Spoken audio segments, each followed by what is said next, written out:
Hello teachers, കഴിഞ്ഞ ഒരു 2 വീഡിയോകളായിട്ട് നവോത്ഥാന നായകന്മാരെ കുറിച്ചാണ് നമ്മൾ നോക്കിയത്.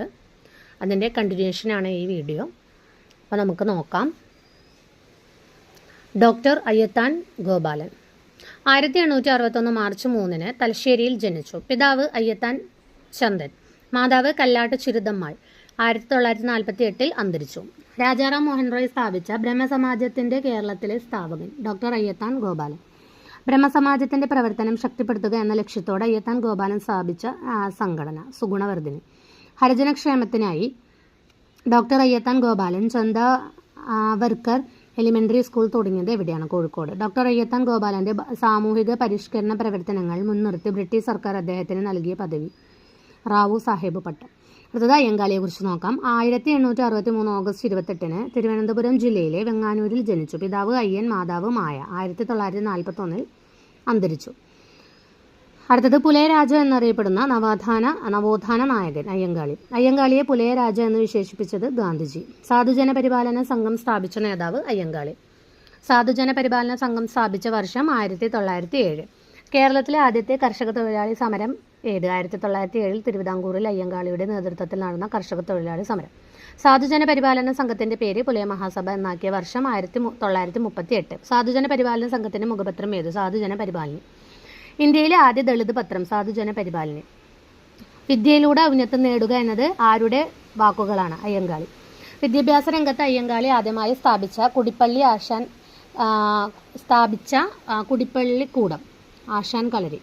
അതായത് വിദ്യാഭ്യാസ രംഗത്ത് അയ്യങ്കാളി ആദ്യമായി സ്ഥാപിച്ച കുടിപ്പള്ളിക്കൂടം ആശാൻ കളരി എന്നാണ് പേര്. ശ്രീമൂലം പ്രജാസഭയിൽ അംഗമായ ആദ്യ ഹരിജൻ അയ്യങ്കാളി. ശ്രീമൂലം പ്രജാസഭയിൽ തുടർച്ചയായി 28 വർഷം അംഗമായിരുന്ന നവോത്ഥാന നേതാവ് അയ്യങ്കാളി. അയ്യങ്കാളിയെ ഗാന്ധിജി സന്ദർശിച്ച വർഷം 1937. തിരുവനന്തപുരം ഊരൂട്ടമ്പലം ഗ്രാമത്തിൽ ഒരു ദളിത് പെൺകുട്ടിയെ സ്കൂളിൽ ചേർക്കാൻ അയ്യങ്കാളിയെ കൊണ്ടുചെന്നത് ഒരു വലിയ ലഹളയ്ക്ക് കാരണമായി. സവർണ ജാതിക്കാർ സ്കൂൾ തീയിട്ട് നശിപ്പിച്ചു. ഈ ലഹള ചരിത്രത്തിൽ ഏതെല്ലാം പേരിലാണ് അറിയപ്പെടുന്നത്? 90-ാം ആണ്ട് ലഹള, പുലയ ലഹള, ഊരൂട്ടമ്പലം ലഹള, ഈ പേരുകളിലൊക്കെയാണ് അറിയപ്പെടുന്നത്. അടുത്ത നമുക്ക് വില്ലുവണ്ടി സമരത്തെക്കുറിച്ചൊന്ന് നോക്കാം. 1893 വർഷം. പൊതുവഴിയിലൂടെ സഞ്ചരിക്കാൻ താഴ്ന്ന ജാതിക്കാർക്ക് അയിത്തം കൽപ്പിച്ചിരുന്ന കാലം. അന്ന് ജന്മിമാർ യാത്രയ്ക്ക് ഉപയോഗിച്ചിരുന്ന വാഹനമായിരുന്നു കാളകളെ കെട്ടി അലങ്കരിച്ചൊരുക്കുന്ന വില്ലുവണ്ടി. ഒരു ദിവസം തിരുവനന്തപുരത്തിനടുത്തുള്ള വെങ്ങാനൂരിലെ പൊതുദിനത്തിലൂടെ 2 വെളുത്ത കാളകളെ പൂട്ടി മനോഹരമായി അലങ്കരിച്ചൊരു വില്ലുവണ്ടി പാഞ്ഞു നടന്നു. അതിൽ തമ്പ്രാക്കന്മാരെ വെല്ലുന്ന വേഷവിധാനത്തോടെ അധകൃതനായ ഒരാൾ. കാൽവിരൽ വരെ നീണ്ടു കിടക്കുന്ന വെള്ളമുണ്ട്, അരക്കയ്യൻ ബനിയൻ, മേൽമുണ്ടും തലപ്പാവും. അത് അയ്യങ്കാളിയാണെന്ന് അറിഞ്ഞ് നാട്ടുകാർ ഞെട്ടി. തമ്പ്രാക്കന്മാരും പ്രമാണിമാരും വണ്ടിക്ക് മുന്നിലേക്ക് പാഞ്ഞെടുത്തു. അരയിൽ കരുതിയിരിക്കുന്ന കടാരയുമായി അയ്യങ്കാളി അവരെ നേരിട്ടു. എതിരാളികൾ പേടിച്ചു പിന്മാറി. അയ്യങ്കാളി കാളവണ്ടിയിൽ വെങ്ങാനൂർ മുതൽ കവടിയാർ കൊട്ടാരം വരെ നഗര പ്രദക്ഷിണം നടത്തി ജന്മിമാരെ വെല്ലുവിളിച്ചു. യുവജനങ്ങളെ സംഘടിപ്പിച്ച് അയ്യങ്കാളി വഴിനടപ്പ് സമരം വ്യാപകമാക്കി. സവർണ ജാതിക്കാരുടെ എതിർപ്പുകളെ നേരിട്ട് മുന്നോട്ട് പോയ ആ യാത്ര തിരുവിതാംകൂർ രാജാവ് താഴ്ന്ന ജാതിക്കാർക്ക് പൊതുനിരത്തിലൂടെ സഞ്ചാര സ്വാതന്ത്ര്യം അനുവദിച്ച് ഉത്തരവിറക്കും വരെ തുടർന്നു. താഴ്ന്ന ജാതിയിലുള്ള കുട്ടികൾക്ക് സർക്കാർ സ്കൂളിൽ പഠിക്കാൻ അനുവാദം നൽകിയ രാജാവ് ശ്രീമൂലം തിരുനാൾ. പിന്നാക്ക ജാതിയിൽപ്പെട്ട കുട്ടികൾക്ക് വേണ്ടി അയ്യങ്കാളി സ്കൂൾ സ്ഥാപിച്ചത് എവിടെയാണ്? വെങ്ങാനൂര്. 2002 ഓഗസ്റ്റ് 12 തപാൽ സ്റ്റാമ്പിൽ പ്രത്യക്ഷപ്പെട്ട സാമൂഹിക പരിഷ്കർത്താവ് അയ്യങ്കാളി. ചാലിയത്തെരുവ് ലഹളയുടെ സൂത്രധാരൻ അയ്യങ്കാളി. ഇനി കല്ലുമാല സമരത്തിനെ കുറിച്ച് നോക്കാം. 1915. വേഷഭൂഷാദികളിലൂടെ ജാതി തിരിച്ചറിയാൻ കഴിയുമായിരുന്ന കാലം. ചുവന്ന കണ്ണാടി ചില്ലുകൾ കൊണ്ടുള്ള കല്ലുമാലകൾ കഴുത്തിൽ നിറയെ അണിഞ്ഞായിരുന്നു പുലയ സ്ത്രീകൾ നടന്നിരുന്നത്. ഈ അപരിഷ്കൃത രീതി ഉപേക്ഷിക്കണമെന്ന് അയ്യങ്കാളി തുടങ്ങിയ പരിഷ്കരണവാദികൾ ആഹ്വാനം ചെയ്തു. യോഗങ്ങൾ വിളിച്ചു ചേർത്ത് അവർ കല്ലുമാലയ്ക്കെതിരെ പ്രചാരം നടത്തി. ഇതിനനുസരിച്ച് സ്ത്രീകൾ കല്ലുമാല ഉപേക്ഷിക്കാൻ തുടങ്ങി. ജാത്യാചാരപരമായ കല്ലുമാല ഉപേക്ഷിക്കാൻ നായർ പ്രമാണിമാരെ കോപാലുകരാക്കി. പുലയ സ്ത്രീകൾ കല്ലുമാല അണിയാനായി അവർ എതിർ പ്രക്ഷോഭം നടത്തി. ഒരു പുലയ മഹാസമ്മേളനത്തെ നായർ പ്രമാണികൾ കടന്നാക്രമിച്ചതോടെ പ്രശ്നം വഷളായി. ഇത് പുലയന്മാരെ പ്രകോപിച്ചു. നാട്ടിലെങ്ങും നായന്മാരും പുലയന്മാരും തമ്മിലുള്ള സംഘർഷം വ്യാപകമായി. പ്രശ്നം